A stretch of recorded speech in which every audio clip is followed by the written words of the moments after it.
Quedó lindo el cuadrito acá. Hola amigos, hola amigas, ¿cómo están? Hoy en Historias con Histeria vamos a ver la mal llamada conquista del desierto o genocidio de los dueños de la tierra. ¿Conocen el billete de 100 pesos? O el viejo billete de 100 pesos. ¿Está vigente todavía eso? Bueno, en ese billete de 100 pesos está conmemorado la conquista del desierto. Para entender por qué te digo mal llamada conquista del desierto, nos tenemos que remontar unos años atrás. Déjà Vu Producciones presenta Historias con Histeria. Los primitivos dueños de la tierra venían resistiendo la conquista del hombre blanco desde la llegada de Solís, en 1516. Pedro de Mendoza debió abandonar Buenos Aires en 1536 por la hostilidad de los pampas. Solo a partir de la creación del virreinato y la consecuente presencia de un poder político y militar fuerte, fue posible establecer una línea de fronteras con el indio, medianamente alejada de los centros urbanos. Rosas, haciéndose eco de las demandas de sus colegas estancieros sobre los constantes robos de ganado por parte de los indios, encabezó la primera conquista al desierto. Entre 1833 y 1834, al concluir su primera gobernación, Juan Manuel de Rosas emprendió la primera campaña financiada por la provincia y los estancieros bonaerenses preocupados por la amenaza indígena sobre sus propiedades. La expedición contó con el apoyo de las provincias de Córdoba, San Luis, San Juan y Mendoza. Rosas combinó la conciliación con la represión. Pactó con los pampas y se enfrentó con los ranqueles y la confederación liderada por Juan Manuel Cafulcurá.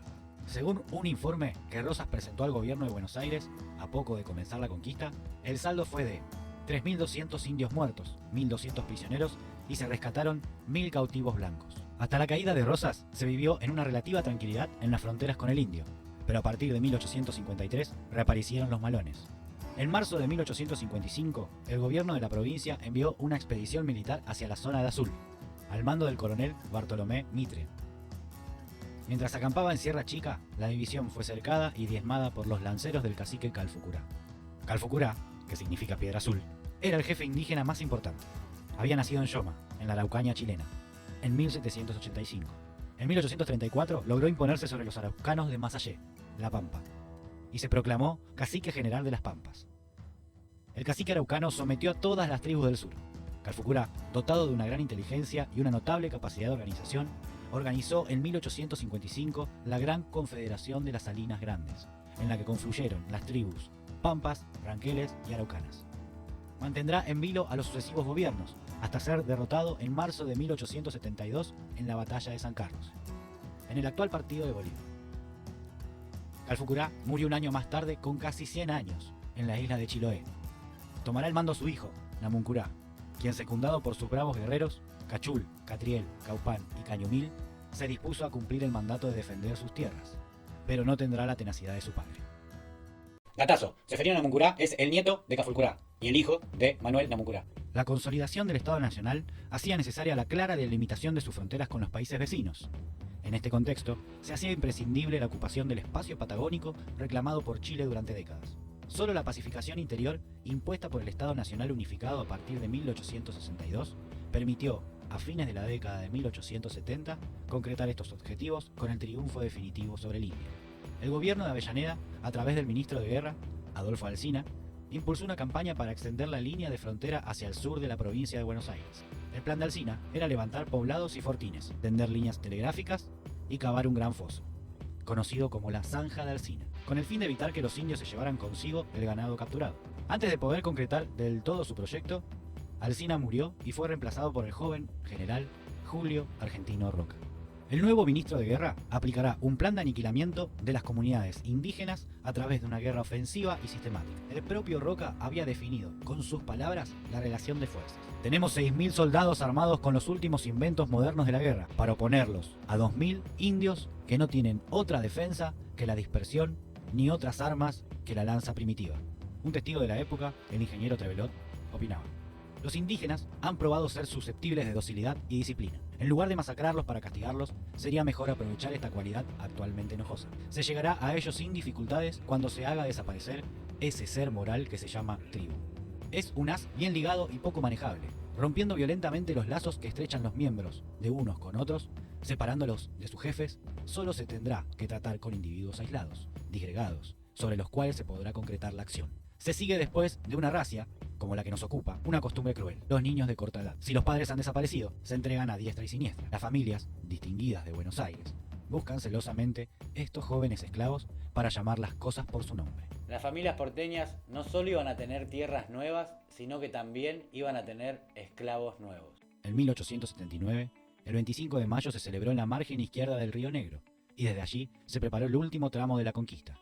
El 11 de junio, las tropas de Roca llegaron a la confluencia de los ríos Limay y Neuquén. Pocos días después, el ministro debió regresar a Buenos Aires para garantizar el abastecimiento de sus tropas y para estar presente en el lanzamiento de su candidatura a presidente de la República por el Partido Autonomista Nacional, el PAN. Lo reemplazaron en el mando los generales Conrado Villegas y Lorenzo Winter, quienes arrinconaron a los aborígenes neuquinos y rionegrinos en los contrafuertes de los Andes y lograron su rendición definitiva en 1885. El saldo fue de miles de indios muertos, 14.000 reducidos a la servidumbre y la ocupación de 15.000 leguas cuadradas que se destinarían teóricamente a la agricultura y la ganadería. Las enfermedades contraídas por el contacto con los blancos, la pobreza y el hambre aceleraron la mortandad de los indígenas patagónicos sobrevivientes. El padre salesiano Alberto Agostini brindaba este panorama. El principal agente de la rápida extinción fue la persecución despiadada y sin tregua que les hicieron los estancieros.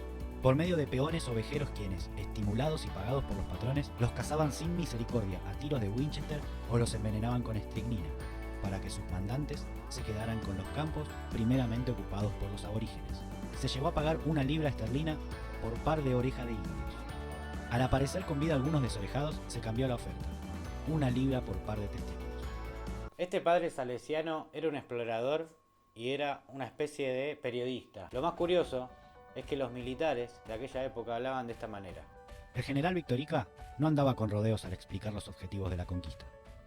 Privados del recurso de la pesca por la ocupación de los ríos, dificultada la caza de la forma en que lo hacen, que denuncia a la fuerza su presencia, sus miembros dispersos se apresuraron a acogerse a la benevolencia de las autoridades, acudiendo a las reducciones o a los sobrajes donde ya existen muchos de ellos disfrutando de los beneficios de la civilización. No dudo que estas tribus proporcionarán brazos baratos a la industria azucarera y a los sobrajes de madera, como lo hacen algunos de ellos en las haciendas de Salta y Jujuy. El éxito obtenido en la llamada conquista del desierto prestigió frente a la clase dirigente la figura de Roca y lo llevó a la presidencia de la República. Para el Estado Nacional significó la apropiación de millones de hectáreas. Estas tierras fiscales, que según se había establecido en la Ley de Inmigración, serían destinadas al establecimiento de colonos y pequeños propietarios llegados de Europa. Fueron distribuidas entre una minoría de familias vinculadas al poder que pagaron por ellas sumas irrisorias. Algunos ya eran grandes terratenientes, otros comenzaron a hacerlo e inauguraron su carrera de ricos y famosos: los Pereira Iraola, los Álzaga Unzué, los Luro, los Anchorena, los Martínez de Hoz, los Menéndez. Ya tenían algo más que donde caerse muertos. Algunos de ellos se dedicarán a la explotación ovina, poblando el desierto con ovejas. Otros dejarán centenares de miles de hectáreas sin explotar y sin poblar, especulando con la suba del precio de la tierra. Aún hoy, el territorio de Santa Cruz tiene un porcentaje de medio habitante por kilómetro cuadrado. Roca había dicho: sellaremos con sangre y fundiremos con el sable de una vez y para siempre esta nacionalidad argentina, que tiene que formarse como las pirámides de Egipto y el poder de los imperios, a costa de sangre y el sudor de muchas generaciones. En un principio, los motivos y causas de expandir el territorio del Estado Nacional era para que esas tierras empiecen a producir. Para que empiecen a producir tenían que traer gente capacitada, que en ese momento venía de Europa. O sea que se hizo una promoción en Europa para que vengan inmigrantes a trabajar la tierra con la promesa justamente de tierra, de trabajo y de prosperidad. Todas esas tierras, como escuchamos, quedaron a nombres de las mismas familias que hoy están en el poder. Y se las dejo ahí. Los sobrevivientes de este genocidio, ya prisioneros, hicieron largas caminatas hasta llegar a un puerto. De esos puertos del sur vinieron a Buenos Aires, donde los tuvieron en la isla de Martín García, y de ahí al hoy Museo del Inmigrante. Si llegaste hasta acá, no te olvides de suscribirte, de comentar, de darle like y activar la campanita. Nos vemos en otro video de Historias con Histeria.